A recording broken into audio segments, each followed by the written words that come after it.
bem-vindo. Hoje vamos ter mais um momento de conversa, de busca do conhecimento, de troca. E hoje eu vou falar sobre a história da educação. Bom, a história da educação no Brasil se tornou uma longa jornada rumo à universalização, desde a chegada dos jesuítas ao Brasil. Lá no período colonial, muitas mudanças ocorreram na educação e alguns problemas, porém, ainda nos assombram até hoje, porque a gente percebe que durante esse período até hoje, a educação ela evoluiu em passos lentos.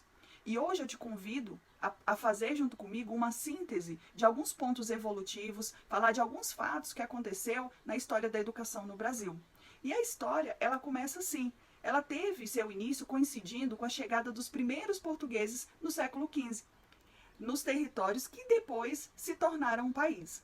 No entanto, essa história não se deu de forma linear, ela não aconteceu de forma contínua e consistente. Por séculos, o tema da educação ficou negligenciado, sendo retomado apenas no século XIX e ainda de maneira muito tímida. E aí, eu pergunto a você, como a educação surgiu no nosso país, no nosso Brasil? Bom, começando a falar disso, que é uma história muito interessante, eu falo que os primeiros educadores brasileiros, eles podem ser considerados os padres jesuítas, que chegaram no nosso país em 1549. Eles tinham a missão de catequizar os povos nativos e propagar a fé cristã no novo território do reinado português. Já lá na época, a educação era de forma restrita às crianças do século masculino. Por quase 2 séculos, os padres jesuítas, eles ensinavam aos locais como contar, ler, escrever. Era uma forma bem limitada, mas sendo responsáveis pelos primeiros colégios no nosso país. Existia também uma evidente segregação no ensino, pois as aulas para os índios eram ministradas em escolas transitórias, fruto do trabalho dos próprios índios, ou seja, eles construíam as escolas e eles lá permaneciam para estudar.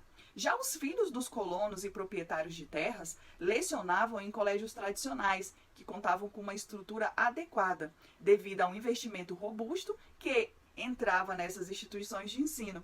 E daí a gente já percebe o quanto a desigualdade ela já vem de lá de trás.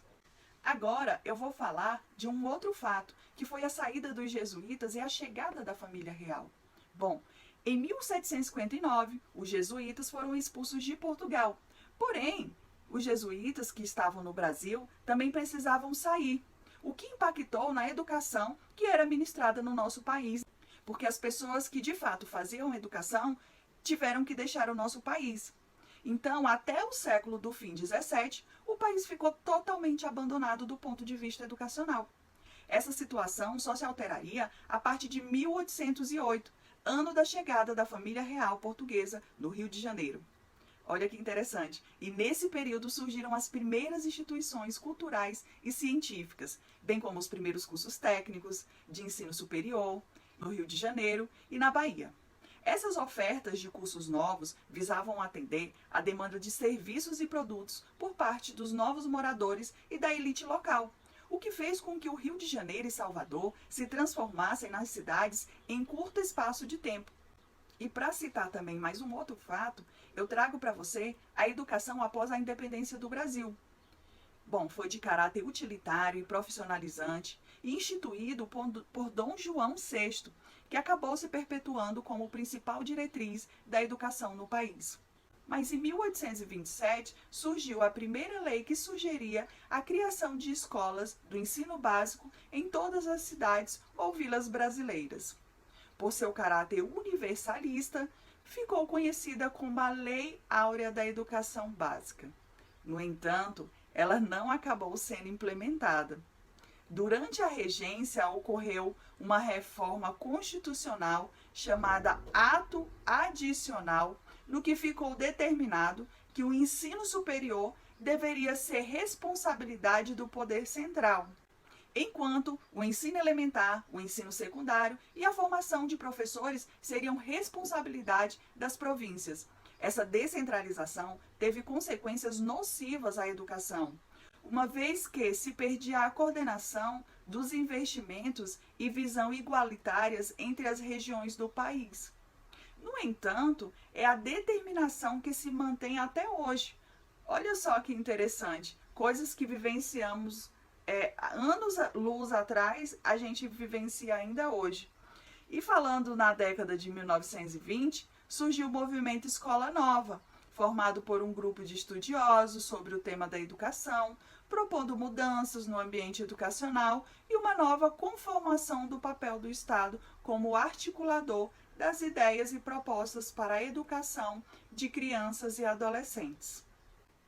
Depois da queda do Estado Novo, em 1945, surge a proposta da Lei de Diretrizes e Bases da Educação Nacional.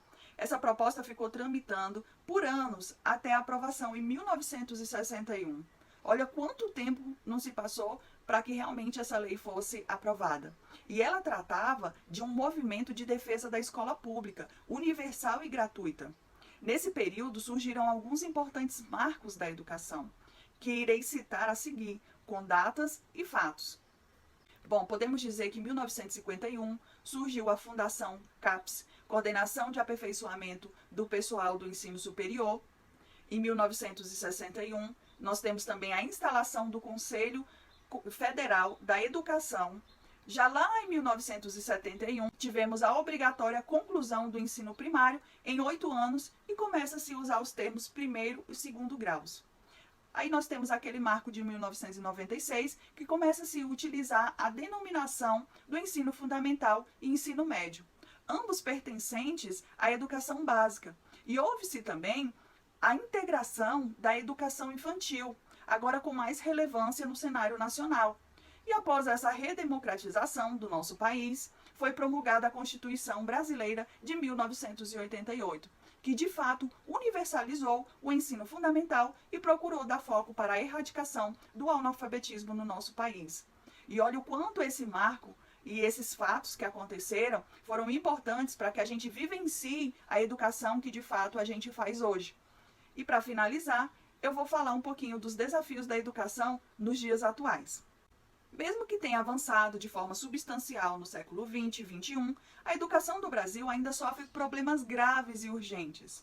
A precariedade de infraestrutura das escolas, a falta de qualificação dos professores, as diferenças regionais na qualidade educacional, o ainda presente analfabetismo, a situação do analfabetismo funcional, e é uma situação que a gente vê que hoje a pessoa ela chega na universidade ainda com esse analfabetismo, e também o fosso existente entre o ensino público e o ensino privado, fazem com que o Brasil ele esteja nas piores colocações quando o assunto é a avaliação internacional do nível de aprendizado dos alunos. As deficiências educacionais na base da educação brasileira, elas provocam sequelas que se estendem outras esferas. Ou seja, não é só na base educacional. A gente pode dizer também que ela afeta a economia, a base social e também a cultural. Essas desigualdades entre ricos e pobres infantil e avançando até pesquisas de ponta nas universidades devem ser prioridades de qualquer governo, independente do seu partido, da ideologia, elas devem fazer parte desse plano. Então eu finalizo por aqui, agradeço a sua companhia.